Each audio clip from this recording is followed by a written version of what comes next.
Buenas, soy Diego D. Le voy a hablar sobre la evolución de las computadoras. Las herramientas de cálculo, donde se usaban el ábaco desde la prehistoria, que era en una piedra y ponían palitos y piedritas para contar.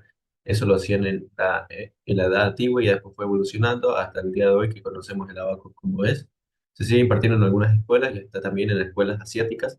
La verdad, si es que ellos lo hacen, también deberíamos replicar esa enseñanza aquí en Latinoamérica, ya que fomenta razonamiento lógico y es mucho más rápido realizar los cálculos matemáticos básicos de aritmética.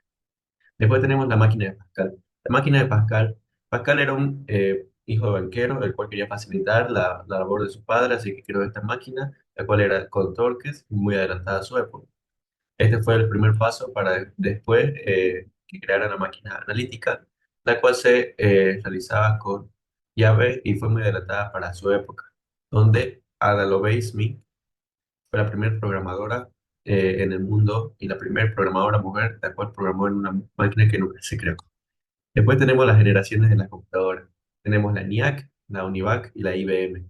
La ENIAC era con tubos, las cuales tenían llaves y consumían muchísima energía, hasta 1400, 1400 kilovatios por hora, lo que equivale a, si una persona promedio gasta 200 kilovatios por mes, con una hora de funcionamiento podía consumir bastante energía. Era muy costosa, además, y era muy pesada, ya que era como 55 autos de su época de peso.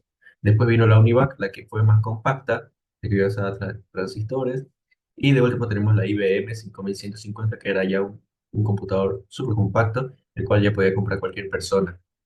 Después tenemos los tubos de vacío. Los tubos de vacío se usaban en la ENIAC, donde se tenía que girar y era muy complejo de utilizar. Después vino los transistores y después los circuitos integrados. Los transistores dejaban pasar la energía, eran NPN o PNP, y dependiendo de eso se podían realizar operaciones lógicas, y después vinieron los circuitos integrados, que no es más que la unión de varios transistores dentro.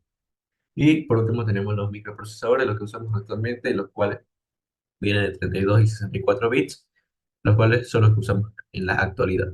Y no necesitamos por el momento más potencia de más bits, por el momento, porque que no sería muy aprovechable. Hola, soy Georgina. La revolución de las PC. Apple y el nacimiento de las PC en 1970 y 1980.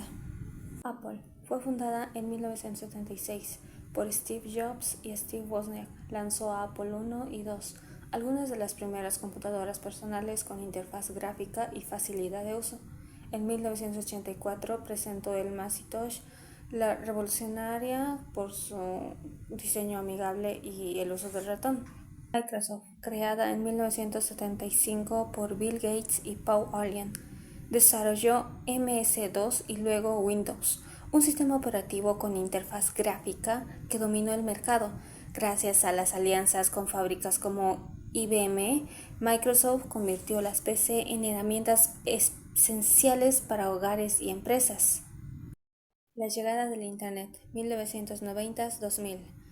El Internet, inicialmente una red militar y académica, se volvió accesible al público en los 90 con navegadores como Netscape e Internet Explorer. Esto permite la explosión de la comunidad digital, el comercio electrónico y la globalización en la información. La computación actual con la inteligencia artificial y la computación cuántica. La IA es la capacidad de las computadoras para realizar tareas que requieren inteligencia humana, como reconocer imágenes, procesar lenguajes y la toma de decisiones. Se basa en algoritmos de aprendizaje automático y las redes neuronales que permiten a las máquinas aprender los datos. Ejemplo, tenemos a los asistentes virtuales Alexa y Siri.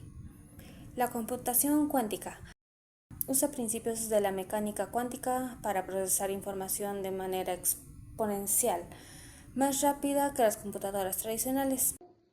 Ahora voy a hablar sobre las diferencias entre código abierto y código cerrado, código propietario. El código abierto es un código el cual el código fuente está disponible para todo público y nada. El ejemplo más grande de este es Linux, el cual su comunidad entera y hasta el día de hoy este código sigue creciendo y lo sigue manejando, ya que está en acceso libre para todos. Y un código cerrado es Windows, el cual los usuarios no tienen el permiso para acceder y solo ciertas personas, ¿no?, que están encargadas de hacer el mantenimiento y de revisar los sistemas. Las ventajas y desventajas de estos mismos es que en el código abierto tal vez se va actualizando cada cierto tiempo, pero no hay un seguimiento prolongado o un seguimiento constante por el tema de que no hay una paga o recursos que mantengan esto. En cambio, el código cerrado tal vez sí tiene un logaritmo y una consistencia logística más concreta, ya que, bueno, evidentemente los costos son más altos y por ende pagas por ello. Luego voy a hablar sobre algunas fallas. Por ejemplo, tenemos el error Y2K, que es un error muy común que cuando fue el cambio de milenio, muchos tenían solo 2 dígitos y muchas computadoras se bugueaban. Luego está el bug de Mark Pathfinder, que fue en 1999 con el software. Y por último, el de King Capital. Fue un bug en el software que hizo una pérdida enorme en la bolsa de casi 444 millones de dólares. Y bueno, para resaltar una conclusión, hay que decir que es importante conocer sobre el código abierto y el código cerrado. Realmente es fundamental hoy en día sobre el sistema operativo y más sobre los softwares que construimos que cada vez están más avanzados en el futuro, para así saber sobre los errores que hicimos y no volver a cometerlos. Gracias.